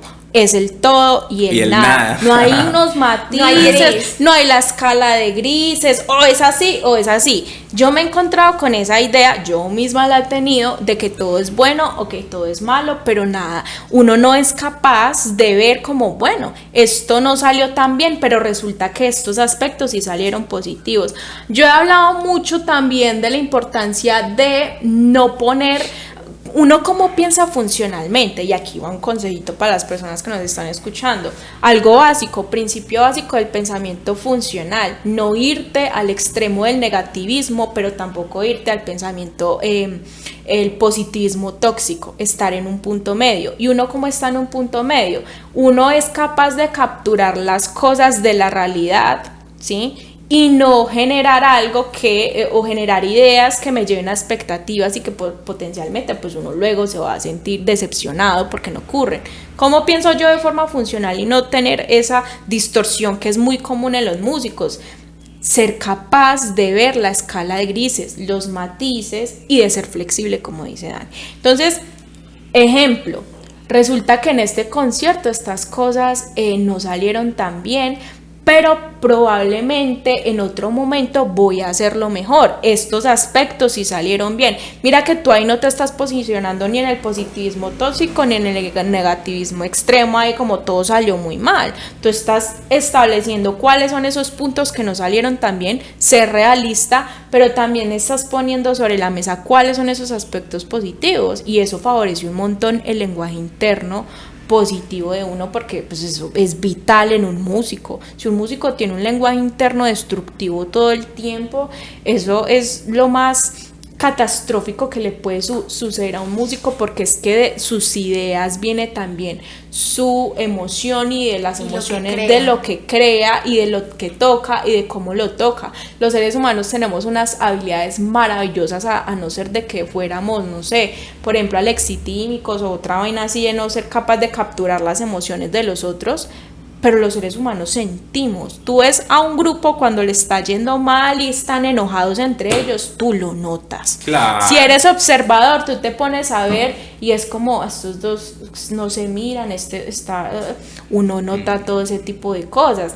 Entonces, a mí me parece que tener un pensamiento más matizado en el gremio musical va a favorecer, primero, que no se sigan generando como conductas tan tóxicas entre el gremio, que es también el tema de la crítica. La crítica siempre va a existir. De hecho, la crítica tiene una estructura funcional respecto a que tú puedes mejorar luego gracias a esa crítica. Pensamiento crítico. Exacto, y eso es súper necesario. Hay gente que odia escuchar, que le dicen, mira, ¿sabes qué? Podrías mejorar esto. Hay personas que no saben hacer críticas, la verdad, o sea, eso sí es que hay una diferencia entre ser crítico y ser crítico. Ajá, hay músicos que no son críticos, sino que son criticones y aceitosos. Ajá. Y también yo creo que la crítica debe venir cuando uno la pide. Total. O sea, nadie te está preguntando. Casi te pregunto. Porque Yo le dije a mi mamá que no iba a decir groserías. yo, por ejemplo, en algunos de mis conciertos, cuando yo sé que hay un músico que me interesa saber lo que él piensa, yo mismo voy, me acerco y le digo, dime qué opinas, qué piensas. Generalmente no es después del concierto, pues, porque también hay La bandas, emoción. hay Sí. bandas que tocan y se acaba el concierto y bueno, vamos a hacer una reunión para hablar de lo que pasó. No, ese no es yo el hacía momento. eso. No, ese no es Por el eso momento. mi banda ya no funciona. Y Ese saben no que es lo el peor, momento. que los músicos terminan un concierto o algo, y eso es algo que me parece muy charro, porque tú ves a un grupo de músicos reunidos después de una presentación tomándose la cervecita, los aguardientes por allá, y es hablando de lo que pasó, muchos riéndose, como, ay, mira, nos equivocamos aquí, es que bueno, ya pasó, y eso me parece muy chistoso porque el músico nunca deja de hablar de música. Ay, sí. Nunca. Yo en todos los contextos donde estoy con Yo músicos. menos mal solo hablo de filosofía ya. No le crea. No le crea, falso de toda falsedad. Es increíble, uno está, mucha gente sabrá que mi círculo social no es de psicólogos, Sí. Es de mi músicos. círculo social es de músicos, Claro. o sea, yo mantengo con ellos y atiendo músicos y estoy con ellos y toco, y pues, obviamente porque soy músico también, y me da mucha risa porque siempre un músico termina Encuentra hablando- uno la manera de llegar. recordando anécdotas, cosas que pasan, Sí. y a veces siendo como muy, no, como crítica en eso, a veces pienso que ahí también se ve reflejada un poco la dificultad que tenemos para hacer otro tipo de cosas en la vida, y eso le pasa mucho a los músicos que son muy disciplinados y responsables con ellos mismos, que todo el que están con su pareja y es hablando de música, están viendo una película, la música aparece, o sea, como que no son capaces de desligarse de eso, y no es que esté mal, no es que esté mal, solamente que no se dan como un espacio distinto de reflexión respecto de otras cosas, y por eso es que luego también se sienten mal, desconocedores de otro tipo de Sí. disciplinas, de cosas, pero es porque están inmiscuidos todo el tiempo en eso. ¿Que está mal? Pues no, pero sería muy interesante que también en esos espacios del grupo, con los compañeros de la banda, con los compañeros de las agrupaciones, de las orquestas, qué sé yo, siempre se sientan es hablar otra vez de lo que sucedió. No está mal, pero como que los espacios siempre llevan a lo mismo. A mí me parece eso muy curioso. Yo últimamente lo que hago es como quedarme callada analizándolos a todos. Ay, Pues yo no. también. Si los amigos de Dani están Están viendo viendo. esto, huyan, corran. No la van a invitar a nada. Se desahogan, se desahogan. Yo creo que vamos llegando ya como al final de este episodio. Dani, Estuvo súper interesante. infinitas gracias por haber aceptado esta conversación. Espero que las personas que nos vieron o nos escucharon, porque recuerden que estamos en YouTube y también estamos en Spotify, hayan encontrado algo que les haya servido en este episodio. Les recordamos que las redes de Dani son Punto. musicalmente. En Instagram tiene un contenido demasiado enriquecedor. A veces publicas algo y yo soy como, juepucha, ya todo el día estoy pensando en... es un contenido que la verdad recomendamos muchísimo. Nosotros estamos en Instagram como @grubeandopodcast y muchísimas gracias por haberse quedado hasta el final, por habernos escuchado y los esperamos en un próximo Sí, episodio. muchas gracias a Vayan todos. a terapia, vayan. Dani, muchas gracias.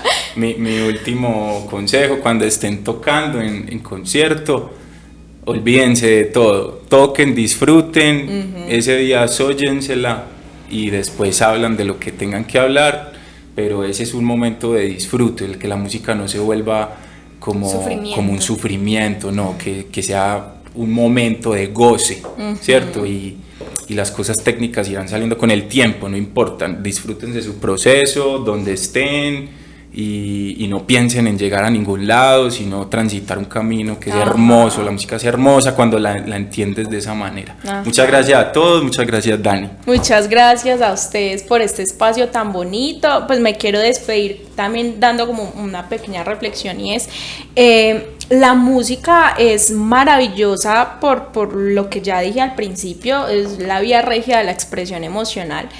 Pero creo que sus creadores no merecen, así como dice Dani, sufrir, y creo que los músicos en estos momentos sufren un montón por un montón de cosas que tienen solución. Hay mucha gente creyendo que no hay solución, y por supuesto que la hay, así que los invito a que si requieren ir a procesos psicológicos vayan, de verdad que es el mejor favor que se pueden hacer con ustedes mismos, porque un principio básico de la existencia es que uno no viene solo a aprender y a conocer de las cosas, sino que uno viene a conocerse a uno mismo también, porque si me desconozco completamente es ahí donde yo caigo en un montón de situaciones que no entiendo, que no me entiendo. Entonces los músicos sufren mucho por muchas cosas y a veces piensan que la música va a resolver eso, y por supuesto que no. El que tiene que resolver esa situación es uno mismo. La música sí es muy linda y uno olvida muchas cosas, pero eso no resuelve muchas dificultades que hay detrás de eso. Así que los invito que si de verdad necesitan